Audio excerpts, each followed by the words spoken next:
Hello, pipe community. I'm leo.misty.mountain.piper, and the channel is Lutrasaurus. And according to the ancient and honorable tradition, I show you the pipe. This is a Missouri Meerschaum Cobbit Dwarf. And in it, I am smoking Captain Black Original from a big jar. I was going to tell you the story, one of my favorite family stories. I started looking into research of it. My dad had written some stuff down. He actually even made 2 books on the family history. Yeah. My dad's a pretty good writer. I'm like, this is a Ken Burns miniseries, so I might have to put some effort into it. Well, you let me know.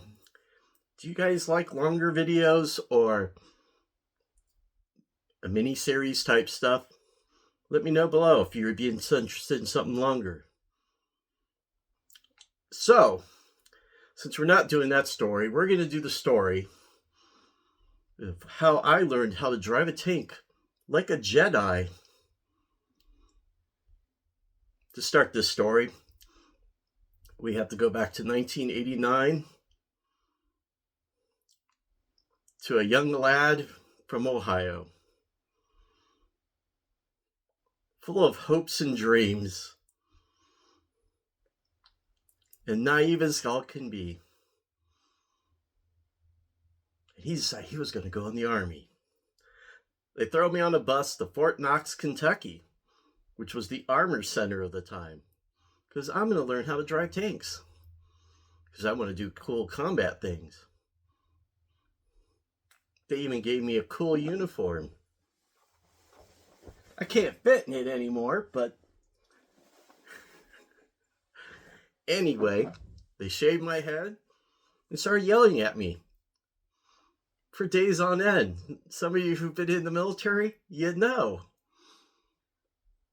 Well, after marching and learning how to do push-ups and everything else, eventually we were ready to go on tanks. So you had the day training and then the night training. During the beginning, we didn't get on the tank. We're out there with the tanks, and one of the drill sergeants gives a speech, and it's along the lines of, "This is a killing machine. This machine will kill you as well as it will kill the enemy. It doesn't care. It will kill you." That got my attention. And then we started safety. And once we got into safety and how to get into the different positions, there's 4 crew members on a tank. The loader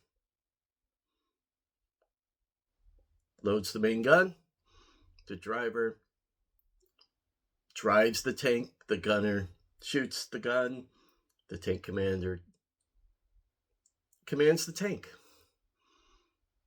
So we all had to learn how to drive a tank. We'd eventually learn how to shoot a tank.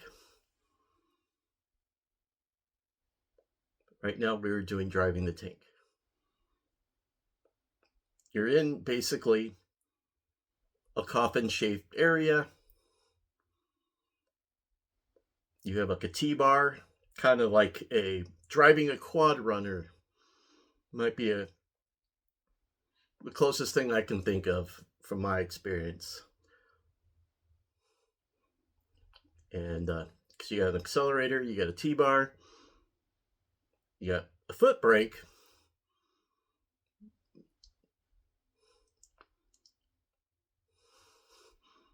and they had you drive around on a course when you learn how to drive a tank. This is where the adventure really begins. Night course. You had to do that whole thing again at night.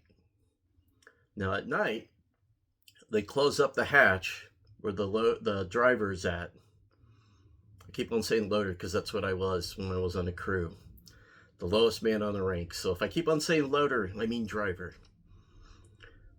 The driver is in this coffin-sized area with the hatch closed, and you have your night vision, which is a periscope hooked up to your thermal or night vision scope. I got the visual here. That's what it's supposed to look like. That's actually the gunner's position. But you get, it's just a green TV. Not a whole lot of depth, no color. That's what you're supposed to see. You're supposed to manage, because you also have the tank commander telling you what to do. I get into the loader's position. I lock the hatch. I look through the scope. That's not what I saw. This is what I saw. I can't say anything. It's just green, a glowing green screen. I'm on the radio trying to tell the tank commander this. He's not having it. He hasn't seen what I'm seeing. He just thinks I'm scared or whatever. He's like, just go, just go. I'll tell you when to turn left and right. Go. So I start going through this course at Fort Knox. This isn't a flat, straight course. This is through some hilly terrain with some ledges. And I don't know if I call them cliffs. We're not dropping 50 feet. You could still roll a tank. And here I am, using the Force. We're just going to call the tank commander from the rest of the story Obi-Wan Kenobi, because I'm Luke Skywalker, and I'm hearing Obi-Wan Kenobi telling me when to shoot at the Death Star. I'm driving around, blind as can be. Hard right, hard right. I got my little, I'm turning the handle, freaking out, just sweating, I'm not screaming. That's just me now being dramatic. But I'm concentrating. I don't know what I'm concentrating on. I mean, other than hearing, really, and being as reactive as I can to whatever he tells me to do. He's screaming left and right and stuff.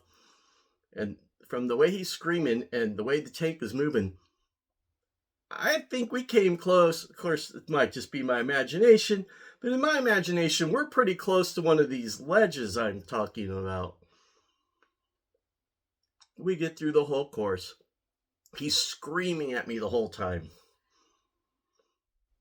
We finally get to the end point. And he's like, stop now!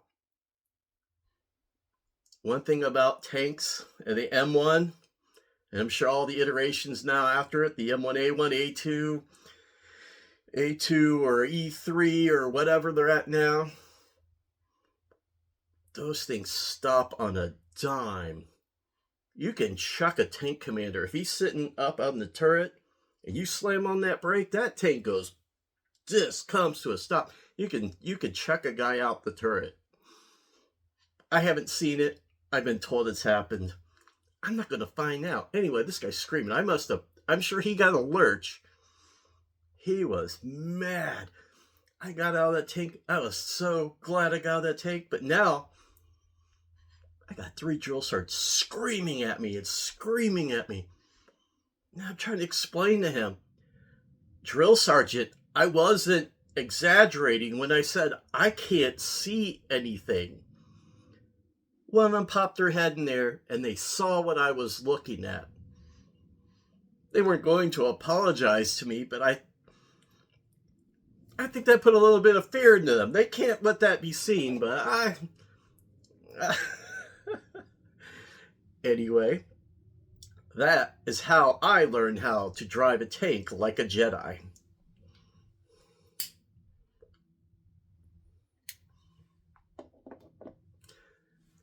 Thank you for watching.